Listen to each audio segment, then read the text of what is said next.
جی ایک سوال ہے کہ بدعت کی شرعی اصطلاح کیا ہے اور اس میں کون سے کام داخل ہے، اور بدعت حسنہ بھی کیا ہے؟ ہاں یہ تو مسئلہ بڑا تفصیل طلب ہے، آپ کو مجھ سے جواب دے دو، لیکن میں جواب تھوڑا سا نہیں دوں گا۔ بدعت کے ایک ہے لغوی معنی، ایک ہے اصطلاحی معنی۔ لغوی معنی ہر نئی چیز کو بدعت کہتے ہیں، ہر نئی چیز کو، اس کا مطلب ہر نئی چیز جب بدعت بنے گی تو اب اور ہم بھی بدعت ہی، کیوں؟ ہم بھی تو نہیں ہیں، یہ جو اللہ پہ یہ بھی بدعت ہے، اور دوسری چیزیں وہ بھی بدعت ہے، یہ تو لغوی معنی ہے۔ اور حدیث میں جو ممانعت آئی ہے کہ بدعت گمراہی ہے، اس سے لغوی بدعت مراد نہیں بلکہ اس سے مراد ہے اصطلاحی بدعت۔ میں آپ کو سمجھاؤں، تھوڑی سی تفصیل ہے، تو بڑا لمبا موضوع ہے، میں سمجھاؤں گا۔ بدعت کہتے ہیں وہ دین کا وہ کام، دین کا وہ کام کہ قرون مشہود لہا بالخیر میں اس کا تقاضا تھا، اسباب بھی تھے اور مانع نہ تھا، اس کے بعد اگر وجود میں تو وہ بدعت ہے۔ تین چیزیں میں بتائیں۔ قرون مشہود لہا بالخیر، قرون مشہود لہا بالخیر کہتے ہیں وہ تین زمانے جن کے خیر ہونے کی حضور نے خبر دی ہے۔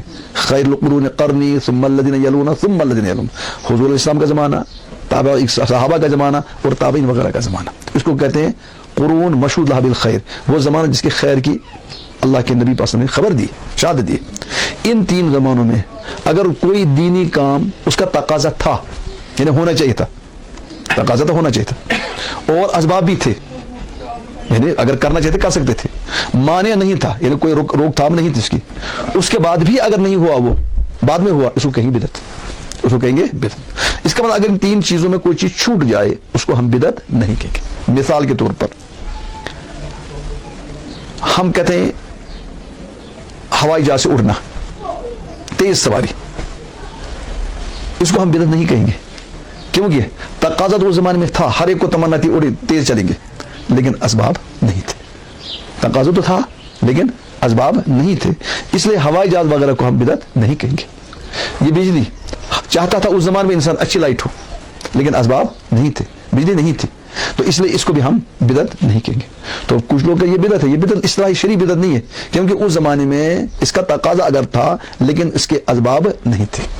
دوسری چیز، اسباب تو تھے، تقاضا نہیں تھا۔ مثلا قرآن شریف آپ کا ہے، قرآن شریف آپ بھی پڑھ رہے ہیں، اس میں اعراب ہے، زبر ہے، زیر ہے، پیش ہے، وقف ہے، وغیرہ وغیرہ ہے۔ حضور علیہ السلام کے زمانے میں بالکل نہیں تھا، اور اس زمانے میں تقاضا بھی نہیں تھا۔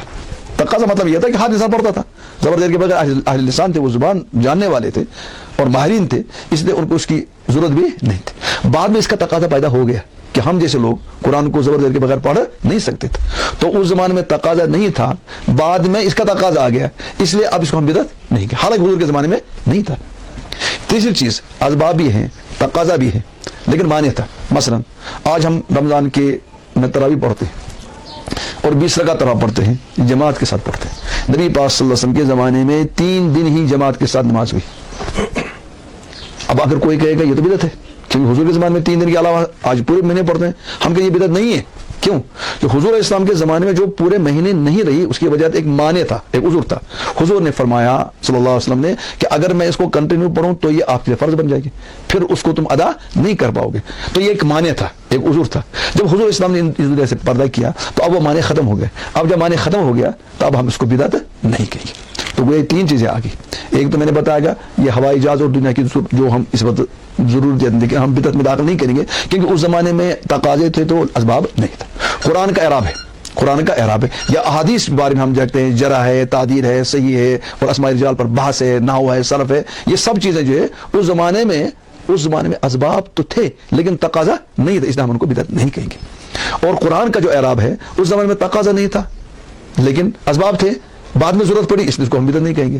اور ایسی تراویح باجماعت اس زمانے میں چونکہ معنی ایک تھا، شاید فرض نہ ہو جائے، تو اس لیے وہ معنی بعد میں زائل ہو گیا، اب وہ اس کو ہم جو جب باجماعت پڑھتے ہیں پورے، اس کو ہم بدعت نہیں کہیں گے۔ اب بدعت کسے کہیں گے؟ میں ایک مثال لوں، مثلا قبر پر اذان پڑھنا، قبر پر اذان پڑھنا، قبر پر اذان پڑھنا، دیکھو اس زمانے میں اس کا تقاضا بھی تھا۔ یہ لوگ کہتے ہیں نہیں شیطان بھاگتا ہے، شیطان قبر میں آئے گا وہ بھاگے گا، اس زمانے میں بھی ضرورت تھی کیا شیطان کو بھگانے کی، وہ تقاضا تھا۔ اسباب بھی تھے، اذان پڑھنے والے تھے اور کوئی معنی بھی نہیں تھا، عذر بھی نہیں تھا، لیکن اس زمانے میں ان 3 زمانوں میں یہ کام ہوا نہیں، اس لیے بعد میں ہوا یہ، اس لیے ہم اس کو کیا کہیں گے؟ بدعت کہیں گے۔ آپ میت کے لیے دعا کرتے ہیں، استغفار کرتے ہیں، وغیرہ چیزیں کرتے ہیں، شرع جائز ہے، لیکن شریعت نے کوئی دن اس کے لیے مقرر نہیں کیا. حالانکہ اس زمانے میں کیا تھے؟ اسباب بھی تھے, تقاضا بھی تھا, معنی نہیں تھا. تو ہم یہ کہتے ہیں ایسال ثواب منع نہیں ہے, البتہ ایک ڈیٹ مقرر کر کے اس سے ہٹتے نہیں ہیں, اس کو ہم نے لازمی حصہ بنا دیا, تو یہ چیز بدعت بنے گی. کیونکہ اسباب بھی تھے, معنی بھی تھا, معنی بھی نہیں تھا, تقاضے بھی تھے, تو بعد میں وہ چیز آ گئی, اس کو ہم بدعت کہیں گے. تھوڑا یہ بہرحال تفصیل طلب ہے. خلاصہ کیا نکلا کہ بدعت کہتے ہیں لغت کے اعتبار سے اس چیز کو جو نیا ہو, اور اصطلاح میں وہ چیز جو قرون مشہود لها بالخیر, 3 مقدس زمانوں میں جن کی خیر کی بشارت دی ہے کہ اس کے اسباب تھے, معنی نہیں تھا, تقاضے تھے, اس کے باوجود بھی اگر وہاں نہیں ہوا, بعد میں وہ اس کو بدعت کہیں گے. لیکن اگر ان چیزوں میں کوئی چیز تھی اس کو ہم بدعت نہیں کہیں گے. پھر بدعت کی 2 قسمیں کرتے ہیں, ایک بدعت حسنہ, ایک بدعت سیئہ. وہ بدعت حسنہ سیئہ کچھ نہیں ہے, بدعت بدعت ہی ہے. وہ لغوی جو ہے, کون لغوی معنی جو اس اعتبار سے ایک بدعت لغوی کا نام حسنہ ہے, ایک بدعت سیئہ ہے. لیکن جو اصطلاحی بدعت ہے جس کو شریعت میں ممان, وہ بالکل گمراہی ہے, اس میں کوئی خیر کی بات نہیں ہے اور اس میں کوئی ہدایت کی بات ہے. یہ تو اجمالی جواب اس کا ہے, لیکن ہے مسئلہ بڑا اہم اور تفصیل تر. ہو سکتا ہے شاید کچھ سمجھ میں آیا ہوگا.